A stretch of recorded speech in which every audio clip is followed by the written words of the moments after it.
Oh, ça sent, hein, c'est bon. Ça sent le désinfectant. Wow, super. Il faut pas que je me mélange avec les bouteilles, hein, tantôt, là. Vous m'avez retiré, OK, s'il se passe de quoi? Oh, je parlais du Lysol. Excellent. Hey, c'est vraiment une joie d'être ici ce matin. Je risque de me répéter parce que j'espère que c'est une joie à chaque matin d'être ici, là. Mais vous savez, merci notre frère Gaston c'est vrai de partager déjà une année. Je me demandais c'était quoi qui s'était passé il y a un an. Puis c'est drôle parce que j'en ai parlé à plus d'une reprise cette semaine justement parce que depuis 7 ans, c'est la petite routine à chaque année d'aller servir une semaine au camp des bouleaux. Et puis, c'est bon pour la famille. Puis, pour moi, c'est une occasion de pouvoir prendre soin de ces camps, Patmos, le camp des bouleaux. Nous, c'était le camp des bouleaux. Et puis, quand on a arrêté la semaine du camp, mes vacances commençaient l'année dernière. Puis on s'était dit, on attend nos vacances, puis on avait reçu la recommandation d'aller servir en région. Le fardeau ne faisait juste qu'augmenter. Puis dans nos vacances, on a dit, on va intentionnellement prier en famille pour ça. Seigneur, où est-ce que tu nous veux? Puis on s'est mis à prier, puis on se disait, bon, ben, tu sais, que ce soit dans 3 ans, dans 2 ans, c'est le COVID. On sait que ça prend du temps, tout est compliqué. Et puis finalement, bon, ben, on a reçu un petit coup de fil.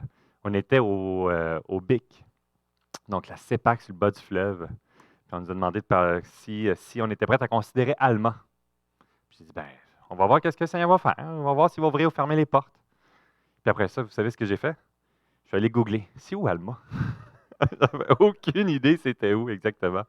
Là, j'ai compris, OK, c'est dans le lac Saint-Jean, puis qu'il y a le Saguenay, puis qu'il y a une distinction claire. Et je vais avoir beaucoup d'apprentissage à faire encore. Et vous allez voir, là, je vais poser beaucoup de questions. Je risque d'être tannant dans les prochains mois, prochaines semaines. Puis des fois, je suis un peu lent à comprendre certains concepts évidents. Alors, j'apprécie votre patience à mon égard d'avance. Ça va me faire du bien. Alors, c'est vraiment une joie de se lancer dans ce ministère, de servir notre bon Papa Céleste ensemble dans la région du lac Saint-Jean. Et puis, aucune idée de ce que le Seigneur prévoit dans les années à venir pour son Église. C'est une question, des fois, certains me posent, c'est quoi le plan? C'est qu'est-ce qui va se produire? Où est-ce qu'est l'Église dans 5 ans? Mais on ne le sait pas. Il y a beaucoup d'inconnus qui est en arrière. Mais j'ai beaucoup aimé, puis je trouve que c'est tellement édifiant de pouvoir regarder en arrière, puis de voir la façon que le Seigneur a disposé, de voir la façon qu'il a utilisé des noyaux d'enfants de Dieu, des jeunes hommes, des jeunes femmes, qui peut-être qu'aujourd'hui sont rendus moins jeunes, mais encore des enfants de Dieu. Et par sa grâce, il a affermi son Église, il a pris soin. Puis c'est tellement un encouragement, parce qu'on peut regarder ces périodes de ministère, de service, puis avoir cette même assurance que c'est le même Papa céleste. Il n'a pas changé. Il n'a pas oublié son plan. Il est fidèle, il a été fidèle, il est fidèle, il sera fidèle en toutes circonstances. Alors ça, c'est une paix, une excitation aussi. Parce que oui, il y a de l'inconnu, mais on a hâte de voir ce que le Seigneur va faire. Qu'est-ce qu'il attend pour notre Église? On ne le sait pas, mais on va aller dans sa rencontre. On va chercher sa face ensemble. On va continuer dans ce qui a été fait dans les dernières années, dans cette époque bien incertaine à plusieurs niveaux, mais on a un rocher inébranlable sur lequel nous pouvons nous appuyer. Et on se lance dans cette année, et puis on est en train de réfléchir sur ce qu'on va enseigner, sur quoi qu'on va étudier ensemble dans les Écritures, et on est en train de travailler sur une série qui va suivre pendant une période de l'année ensemble. On va examiner un évangile, l'évangile de Luc, et on va survoler ces passages on va y aller des fois un peu plus accéléré, puis des fois on va s'arrêter, puis on va contempler. Je sais que notre frère Pierre-Paul a fait les paraboles, et des fois on va s'attarder un peu plus dans certains thèmes qui vont être abordés par le Seigneur Jésus. Puis dans d'autres fois, on va dans le but de faire un survol de cet évangile ensemble. Et aujourd'hui, dans le mois d'août, j'avais à cœur, c'était pas clair par où commencer, puis je prie le Seigneur, qu'est-ce que tu aimerais que nous puissions examiner ensemble? Et une conviction s'est développée dans mon cœur d'aborder une introduction dans le livre des psaumes. Introduction parce que si on le faisait verset par verset, on en aurait pour un bon moment, une couple d'années. Mais Mon désir, c'est en quelques dimanches que nous prenons dans le mois d'août, que nous sommes déjà mi-août presque, mais que nous puissions ensemble nous approprier la pertinence, l'importance de vivre les psaumes dans le contexte, dans notre vie de tous les jours, de la transmettre à la prochaine génération aussi, de nos enfants, que dans des occasions d'incertitude, les psaumes redécouvrent sa pertinence dans notre vie. On a parlé tantôt, hein, vous savez, c'est ça, super. On va voir si ça marche. Ou si moi je marche avec ça. Pas toujours. À travers la catastrophe qu'on a parlé et qu'on a pris tantôt hein, en Haïti, vous savez, l'Église, parce que j'ai servi pendant plusieurs années, 7 ans cet été, eh bien, il y avait une partie de la diaspora haïtienne qui est forte, qui est présente. Plusieurs sont venus suite au tremblement de terre de 2010. Et ça a été vraiment un témoignage puissant de voir la façon que le Seigneur a utilisé cette épreuve, cette catastrophe qui a perduré. Pour plusieurs, ça a été une occasion de se tourner et de crier à Dieu. Certains le connaissaient, puis qui y allaient à l'église dimanche après dimanche, mais là, ils ont pu expérimenter la présence de leur bon Papa céleste, concrètement. Certains partageaient à quel point que de s'appliquer, de s'agripper aux psaumes, parce que dans l'Église, dans l'école dimanche, en Haïti, c'est très fort l'instruction des psaumes et d'une grande richesse de pouvoir dans cette période s'y approprier. On va, à travers 3 à 4 prochains dimanches, explorer des réalités de ce que les psaumes peuvent venir transformer ma vie dans ma relation avec Dieu, mais aussi particulièrement dans ma vie de louange, d'adoration, de prière. C'est facile de passer à travers les psaumes, d'accumuler de la connaissance, de les mémoriser par cœur et de passer à côté de ce qu'elles représentent pour ma vie. Certains disent il est impossible de comprendre les psaumes si on n'a pas vécu à travers des épreuves dans lesquelles nous avons été forcés de crier à Dieu, d'être dépendants à lui. Ma prière, c'est qu'à travers cette petite introduction, nous puissions avoir le goût de venir puiser la richesse de ces psaumes. Pas en un simple 2-3 semaines, puis dire, voilà, check, on a fait un petit survol des psaumes. Ce n'est pas un survol.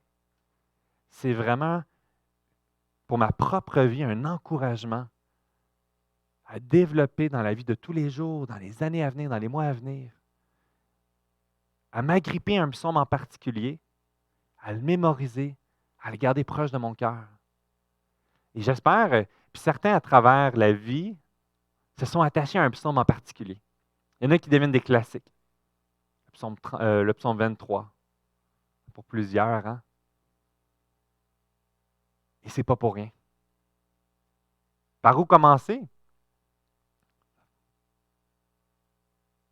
Est-ce que je pèse à droite? Ça ne fonctionne pas. Faut-tu que... Ça, c'est moi ou ça, c'est toi? Oh, wow, super! Par où commencer? Bien, par le psaume 1. Vous savez, le psaume 1, c'est assez simple. Hein? C'est généralement, on commence par le premier chapitre. Mais vous savez, dans les psaumes, ici, c'est intéressant, c'est que le psaume 1 est regroupé avec le psaume 2, est considéré comme l'introduction au livre des psaumes en soi. On va pouvoir découvrir en explorant le premier chapitre l'application et la façon que nous pouvons aller puiser dans les prochains chapitres qui vont poursuivre par la suite. On va pouvoir voir ici, j'ai-tu skippé plus qu'un? Non, et voilà. On va commencer par lire ensemble le premier chapitre, puis on va le décortiquer ensemble. Lisons chapitre 1.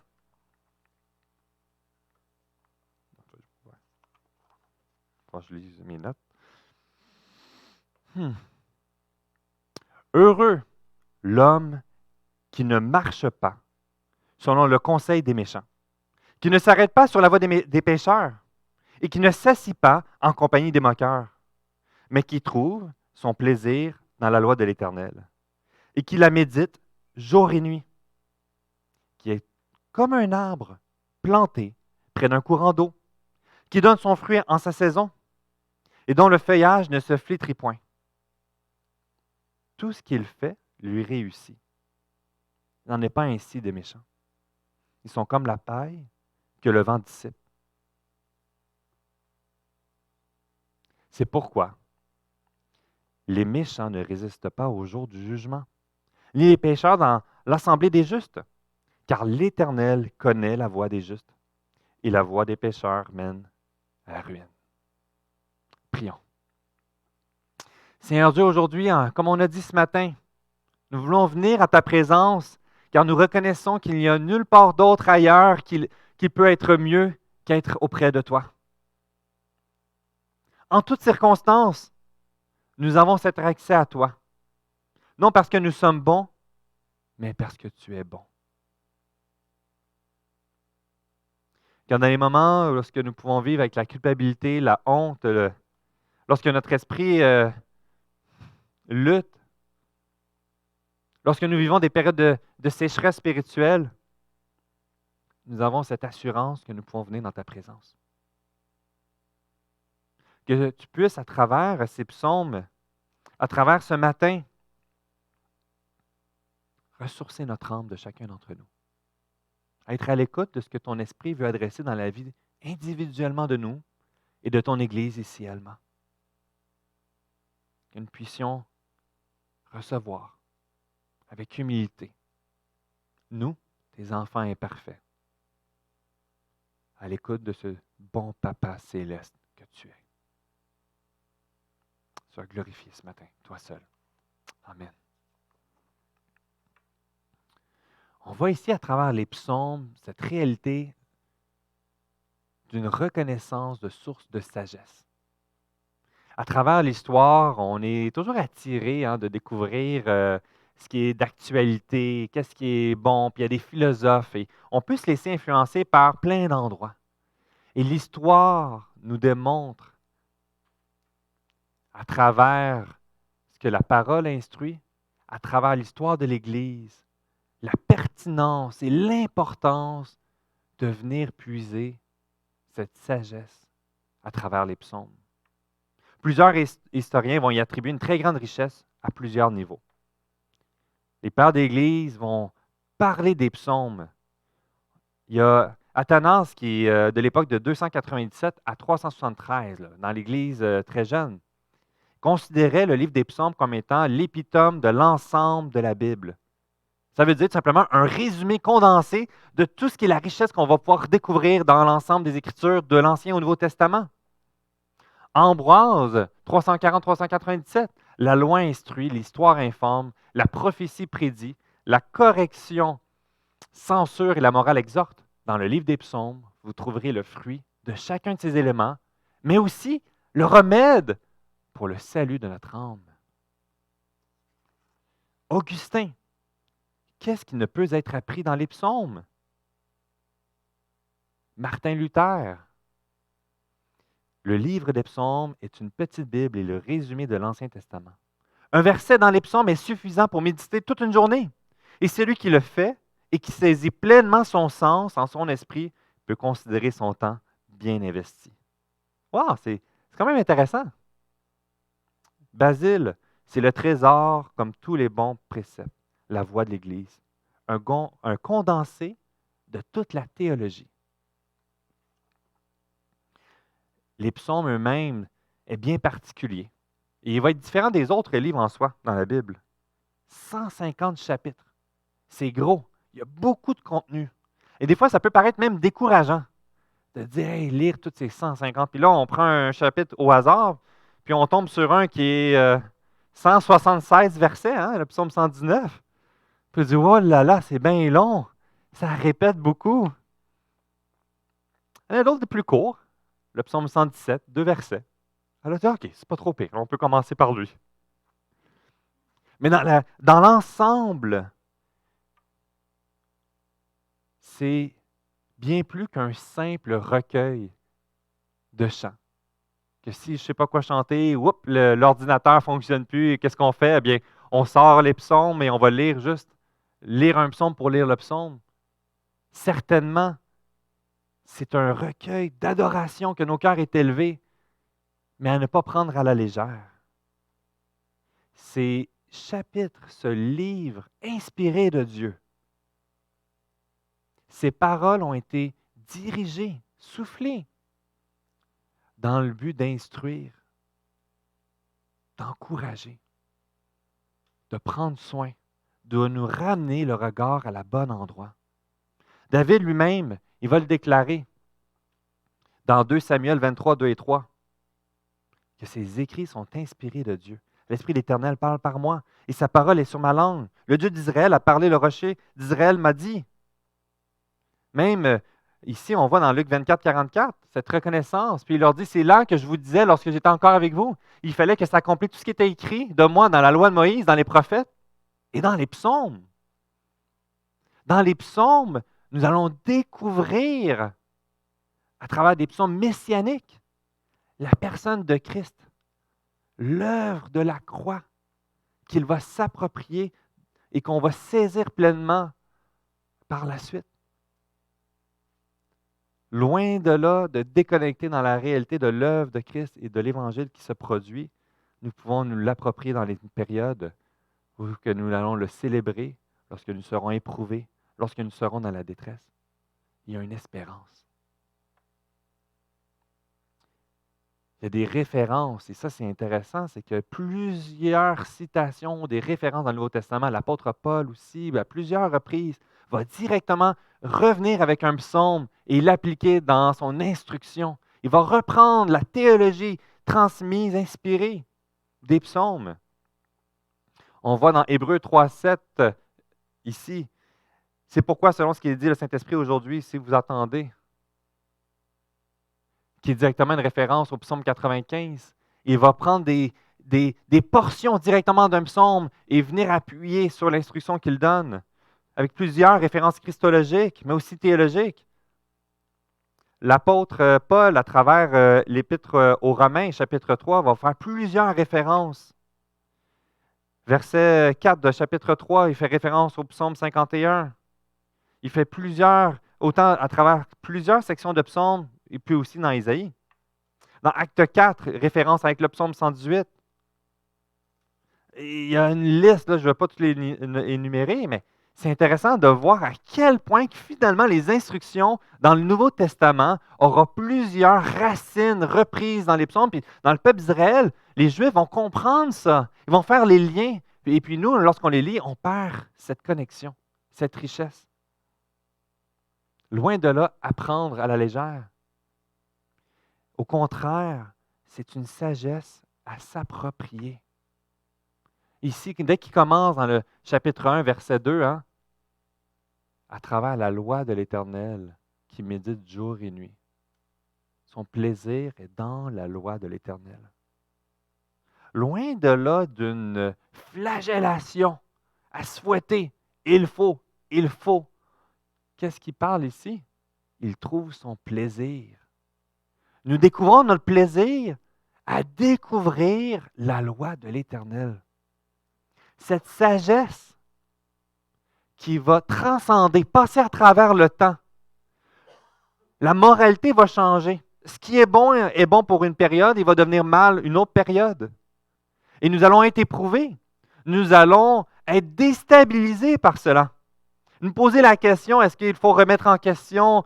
Est-ce qu'on devrait plutôt aller dans cette direction? Est-ce qu'on devrait plutôt aller dans l'autre direction?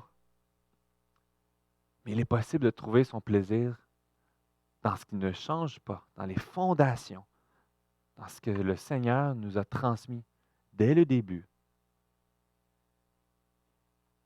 Et ici, nous allons découvrir, dans ces premiers versets, cette compréhension qu'il a bel et bien deux voies. La voie des méchants et de celui qui trouve plaisir en la loi de l'Éternel. Il y a deux voies possibles. Et c'est abordé, puis les psaumes vont nous aider à comprendre que ces deux voies vont nous ébranler, vont ébranler l'Église. Parce qu'à des moments donnés, la voie du méchant peut sembler la bonne voie pour nous.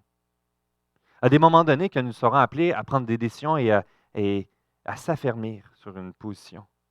Et des fois, ce n'est pas clair. Ou des fois, c'est subtil. Et que si on prend la légère, et si on banalise de tourner vers ce que la loi de l'Éternel nous a transmis, le discours peut nous sembler logique, rempli de sens, mais de graves conséquences. Dans cette période aujourd'hui, plusieurs réalités remises en question, le sens de la famille. Une période de COVID, on n'en parlera pas, on est tanné d'en entendre parler avec tous ces effets-là. À un moment donné, où est la limite pour la défense de l'Évangile, pour l'Église? Et on réalise que ce n'est pas clair dans certains petits détails et qu'on a besoin d'avancer avec réticence, avec, on dit des fois, pas trop précipité et de venir ensemble dans la présence de Dieu. Ce réflexe que parfois, pris à la légère, on va prendre des décisions et après on va se poser la question, est-ce que je suis venu dans la présence de Dieu? Est-ce que je suis allé sonder ses voies? Cette source de sagesse se veut pour nous accompagner dans la marche de tous les jours. Lorsque nous souffrons, lorsque nous sommes éprouvés et découragés par un péché dans notre vie, l'une des tristes réactions naturelles, faciles à avoir, est de nous détourner de Dieu progressivement. Dans nos temps de prière, dans nos temps de lecture, dans des périodes de désert spirituel. Cette réalité, c'est que des fois, ça devient un lourd fardeau pour nous de juste venir dans sa présence. Et pourtant, c'est la seule et bonne endroit où aller, se tourner. Il y a une mise en garde ici. Lorsque je souffre, lorsque je suis éprouvé, lorsque je suis dans un flou, notre réflexe, à quel point il est important de venir dans sa présence. Les psaumes nous instruisent cela. Nous avons vu David, à combien de reprises, être éprouvé, ne pas comprendre ce qui se passe présentement, de voir l'injustice flagrante dans sa vie. Et il se tourne à lui, auprès de ce bon Papa céleste. Il crie à lui, avec incompréhension. Et nous pourrons découvrir dans les psaumes suivants cette louange. Parce que Dieu savait ce qui se passait. Dieu avait le dernier mot. Dieu a accompli son plan. Les psaumes nous amènent à comprendre et à voir cette source de joie. Heureux l'homme! Ce n'est pas un lourd fardeau de pratiquer une religiosité. Ce n'est pas un lourd fardeau de règles qu'il faut se mettre sur nos épaules et les transférer sur nos enfants. Tu dois, tu dois, tu dois, tu dois. Au contraire, venir dans la présence de Dieu, venir à la recherche de sa loi, de ses préceptes, produit en nous cette joie. C'est cette joie qui va venir de Dieu. Heureux l'homme qui ne marche pas selon les conseils des méchants, qui ne s'arrête pas sur la voie des pécheurs. Et c'est dans cette réalité-là, c'est lorsque j'avance puis que j'ai des décisions à prendre et que je vois les gens qui s'éloignent des voies de Dieu, puis pourtant ils semblent heureux, eux. Ça semble bien réussir, ça va bien. Ce n'est pas parce que ça semble bien aller que c'est la bonne voie, nécessairement. Il va mettre donc en perspective ce qu'est la véritable joie. Cette véritable joie, avec cette réalité d'une réussite, de tout ce qu'il fait lui réussit. Puis on dit, est-ce qu'on est en train de dire que ma véritable joie, lorsque je vais me confier, que je suive les règles, eh bien, mon cœur aura tout ce qu'il désire, que tout ce que je vais faire va réussir? Et on peut avoir cette attente, et certains vont instruire cela. Mais pourtant, lorsqu'on regarde dans ma vie, je n'ai pas juste des réussites, j'ai des échecs. Des choses que mon cœur aspirait, puis ça ne s'est pas produit. Mes motivations étaient devant Dieu bonnes, et pourtant, ça ne s'est pas produit. Quelle est cette joie? Alors, quel est ce bonheur d'être heureux? C'est pourtant ce que dans ma vie j'avance, ça ne se produit pas. Et ici, il va le mettre dans cette perspective. Je ne l'ai pas mis celle-là ici. En Christ. cette réussite en ce que Jésus-Christ a accompli pour nous. Cette joie de notre identité. Il y a un concept qui va venir fracasser notre compréhension de la joie du temporaire. À travers les psaumes, nous serons donc éprouvés à travers ceux qui sont dans la joie du limité, qui vont prospérer, les persécuteurs de David, qui réussissent à avancer et puis qui accomplissent leur dessein. Et là, tu es ébranlé parce que tu réalises que tu avances dans les voies de Dieu, tu veux rester fidèle et ça ne fonctionne pas. Et tu es persécuté, tu es éprouvé. Certains, ça va être à travers la maladie, le grand découragement, que la souffrance de la maladie ou de la douleur qui continue. Notre corps qui ne va pas en s'améliorant avec le temps. De voir les gens arrogants qui prospèrent et que pour nous, peut-être même c'est difficile au niveau financier d'avoir ce qu'il faut pour prendre soin de nos petits-enfants, de nos enfants. La préoccupation de la retraite. Et ça vient mettre cette perspective que notre joie ne va donc pas reposer sur les éléments temporaires et limités. Il est possible d'expérimenter une joie en toutes circonstances, dans les moments de sécheresse et dans les moments de réjouissance et de bénédiction et d'abondance. Suivre les voies de Dieu va nous amener, dans la vie de tous les jours, à connaître des moments où nous serons en abondance, mais aussi dans des moments de sécheresse et de désert. Notre joie ne sera donc pas dépendante des circonstances autour de nous. Tandis que la voie du méchant va tenter à développer cette joie en contrôlant ou en recherchant cette joie d'une circonstance qui lui appartient autour de lui. Et il va prospérer pendant un temps. Une grande mise en garde de ne pas tomber dans ce comparatif, dans cette recherche de cette joie temporaire. De relever le regard de notre période, si nous vivons dans une période de désert, et de regarder à Christ. Et de découvrir cette réalité de l'éternité. Et ici, saisir ce que Christ fait pour nous. C'est évident que ce n'est pas une question de joie temporaire, de prospérité, ici sur terre. Nous ne serons pas à l'abri de la douleur et de la persécution. C'est évident. Premièrement, regardons notre Seigneur Jésus-Christ. Il a été persécuté, bafoué, rabaissé, humilié. Puis lui qui l'a été persécuté, il a dit, hein, vous qui me suivez, vous le serez aussi.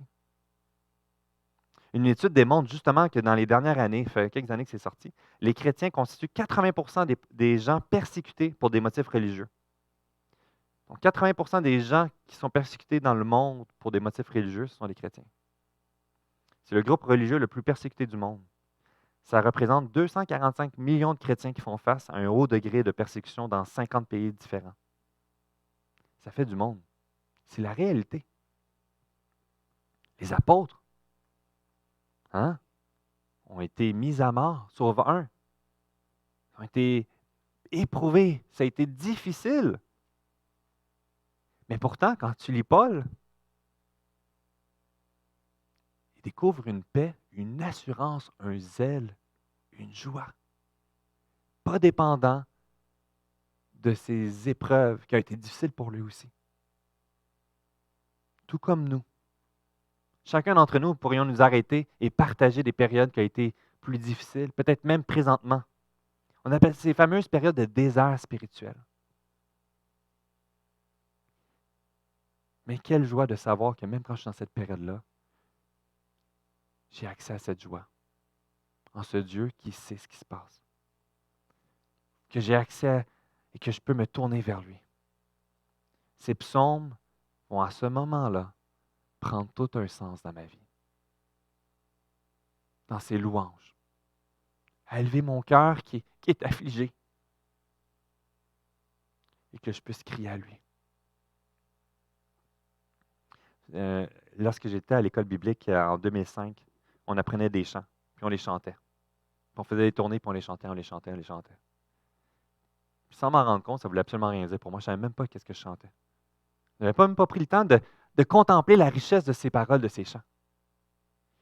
Puis mon grand-père avait le cancer depuis un certain temps, puis j'ai été appelé à venir à son chevet avant qu'il décède, en plein milieu de l'année. Je suis allé auprès de lui. On a eu un temps vraiment particulier. On a pu parler de la mort. C'est un catholique non pratiquant. Il avait sa Bible sur à côté de la table de chevet, mais on n'y touche pas. J'ai demandé pour la première fois à grand-papa, est-ce que tu as peur de la mort? Puis pour la première fois, cet homme dur et rigide, il m'a regardé dans les yeux, puis il m'a dit, je suis terrifié. Je ne sais pas qu'est-ce qu'il y a après la mort. Puis ça a été une occasion que le Seigneur m'a permis de pouvoir expliquer l'Évangile. J'ai aucune idée de ce qui s'est produit par la suite. Je suis retourné à Bethel. J'avais le cœur lourd. Puis lorsque j'étais en train de monter, vous connaissez Bethel, il y avait comme la chapelle en haut, fait que tu montes la pente pour aller. J'attendais le groupe qui chantait. Un des chants que je chantais depuis des mois. J'écoutais les paroles. J'avais le cœur affligé. Puis pendant que je montais, je partais à pleurer. Parce que je comprenais le sens de ces paroles qui étaient chantées. Dans la souffrance de laquelle que je vivais de voir mon grand-père, sans savoir s'il avait pu s'approprier cette paix possible en Christ. Puis je ne revenais pas que ce chant, ça faisait des mois que je le chantais, puis là, je venais de comprendre ce qui était en train d'être loué, de ce que j'avais chanté pendant des mois. C'est pas parce que nous lisons les psaumes que miraculeusement notre vie sera mieux, qu'on va être heureux. C'est une richesse à s'approprier dans les moments de joie et de souffrance, d'inconnu. Et ici, il y a dans ce premier chapitre vraiment une richesse dans l'illustration qui est utilisée, qui nous amène à saisir le concept d'une source d'espérance. La joie est scellée avec la compréhension d'une espérance éternelle, qui est cette assurance que notre identité sera pour toujours, que c'est pour un temps et qu'éternellement je serai dans la présence de Dieu. Ici, vous voyez, je pense que je vais reculer vite, juste pour mettre en perspective pour ceux qui n'ont pas de Bible. Ah, j'ai bien trop de slides. Et voilà. Ici, dans le verset 23, le verset 3, il est comme un arbre planté près d'un courant d'eau qui donne son fruit en sa saison et dont le feuillage ne se flétrit point. Tout ce qu'il fait lui réussit. L'illustration de l'arbre planté près d'un courant d'eau, pour nous, c'est intéressant, mais dans le concept, dans le contexte, c'est super pertinent et important de se l'approprier. Vous savez, dans cette région, les sécheresses sont dures. Les plantes meurent.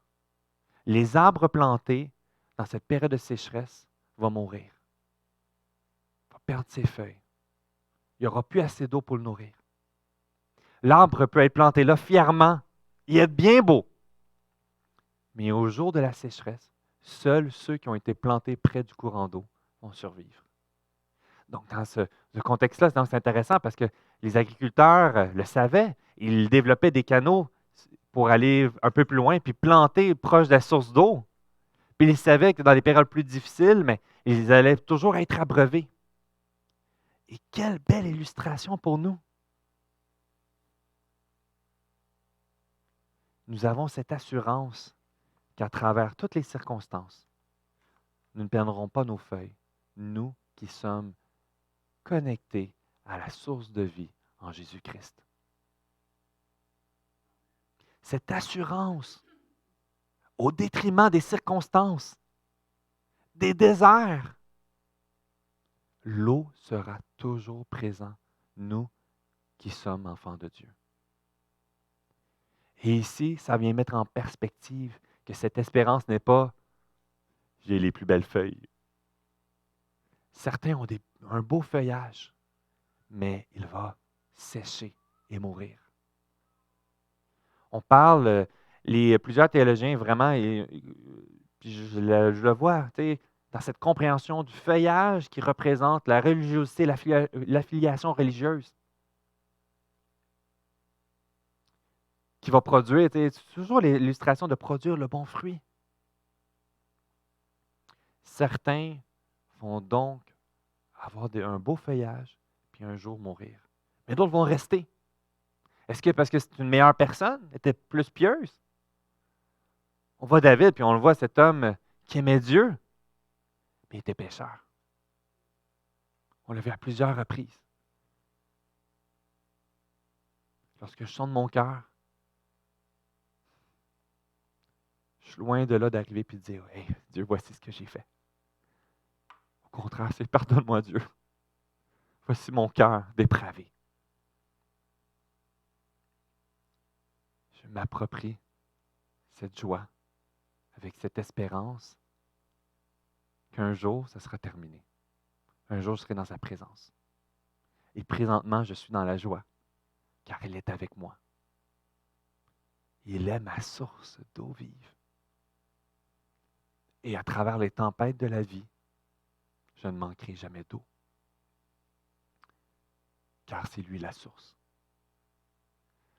Ce psaume, cette introduction dans le chapitre 1, nous apporte à voir que nous pouvons donc avoir une joie en toutes circonstances. Elle n'est pas dépendante de ce qui va se produire autour de nous. À quel point il est important pour nous de venir à lui, individuellement, en famille, à la prochaine génération, à nos petits-enfants, s'approprier ces psaumes. Puis dans les moments de désert, de pouvoir les élever à Dieu. Cette instruction qui va enrichir nos temps de prière, qui va enrichir nos temps lorsque nous allons pleurer à Dieu.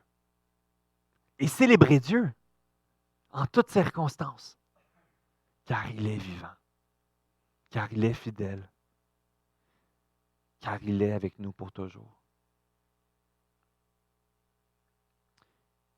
Ne nous engourdissons pas dans notre marche avec Dieu, en prenant pour acquis ce que nous avons accompli auparavant. Jour après jour, cette importance de prendre plaisir dans ses voies, dans la recherche de ce qu'il nous instruit. Et bien que si ça fait 5 ans, 10 ans, 30 ans, 80 ans de vie chrétienne, il veut encore nous parler, nous instruire. Et que nous, l'Église d'Alma, avec humilité, nous reconnaissons notre nature pécheresse, nos manquements, et que notre joie ne repose pas sur ce que nous sommes capables d'accomplir, mais parce qu'il a tout accompli pour nous. Cultivons cet émerveillement ensemble. Développons ce plaisir dans la présence de Dieu. J'essaie de l'avancer super vite.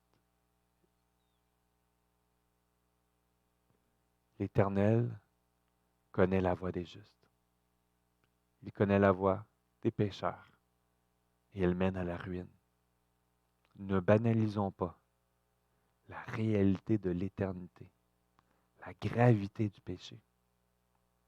Ce psaume, chapitre 1, puis les prochains psaumes, n'est pas un but de nous amener à nous élever ou à écraser les autres, le pécheur, le méchant, avec mépris. Au contraire, à reconnaître que nous sommes tous des êtres pécheurs, rachetés par la croix, avec humilité, avec une tristesse aussi, parce que bien que les gens, certains n'ont pas besoin de Dieu, ils sont dans la joie, c'est une joie éphémère. Elle mène à la ruine éternelle.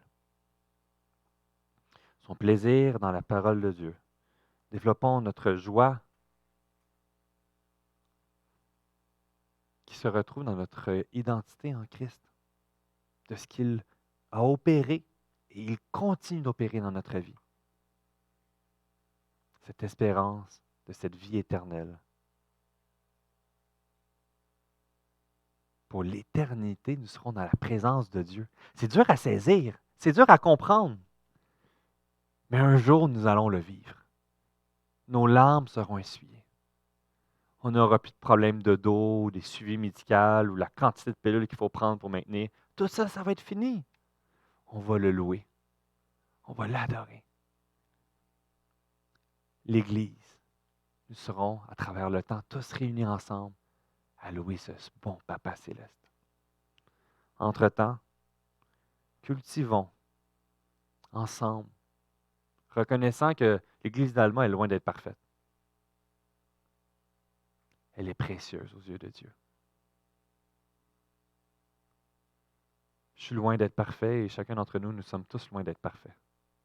Nos péchés vont nous blesser les uns les autres. Et nous expérimentons la grâce les uns envers les autres en comprenant la grandeur de la grâce déversée à la croix à notre égard. Que ça puisse devenir pour notre Église, pour nos familles, un désir profond, naturel, avec compréhension de ce que c'est essentiel, de se tourner jour après jour dans les voies de Dieu, de s'approprier ses psaumes dans notre adoration, comme ce matin, dans la louange, de façon imparfaite. Un jour, ça sera parfait. Il n'y aura aucun problème technique, il n'y aura pas de chant qui fausse ou quoi que ce soit. Puis entre-temps, nous cultivons cette adoration, humblement. Alors, c'est une première partie aujourd'hui qui nous amène à voir qu'à travers les psaumes, que nous puissions développer cette culture de joie en qui nous sommes. Nous allons voir dans les psaumes cette réalité messianique avec cette richesse. On va le faire en 3-4 semaines. Et ce que je vais vous encourager, c'est dans vos temps de lecture ou en tant que famille, pourquoi ne pas prendre, comme on a dit plus tôt, qu'importe, un verset dans les psaumes, quelques versets, un chapitre, et le contempler en famille, le matin, le soir, qu'importe, et de le découvrir. Seigneur, instruis-moi par ta parole à travers tes psaumes. Prions. Seigneur Dieu, c'est avec un esprit de reconnaissance que nous venons aujourd'hui. Parce que tu ne nous laisses pas dans l'ignorance. Tu as transmis ta parole et tu l'as préservée. Tu l'as conservée pour nous. Non seulement cela, tu nous as donné ton esprit afin de nous éclairer, de nous instruire, de faire ce ménage dans notre vie. À travers les psaumes, nous découvrons mettre en lumière la gravité des voies de la folie.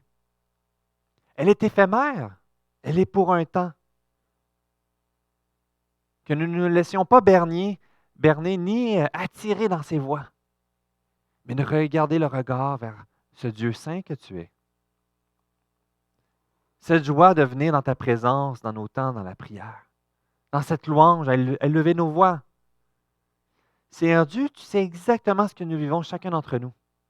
Nous qui sommes peut-être aujourd'hui découragés, fatigués. Nous qui sommes peut-être même déçus. Après avoir prié parfois tant de fois à te demander quelque chose et nous ne l'avons jamais eu. Que nous puissions venir dans ta présence et te faire confiance. Sonder tes voies. Viens restaurer tes brebis. Ensemble, que nous soyons émerveillés par la grandeur de l'Évangile qui s'accomplit encore aujourd'hui et qui veut instruire son Église. Sois glorifié. Amen. Amen. Alors, nous poursuivrons avec un autre psaume.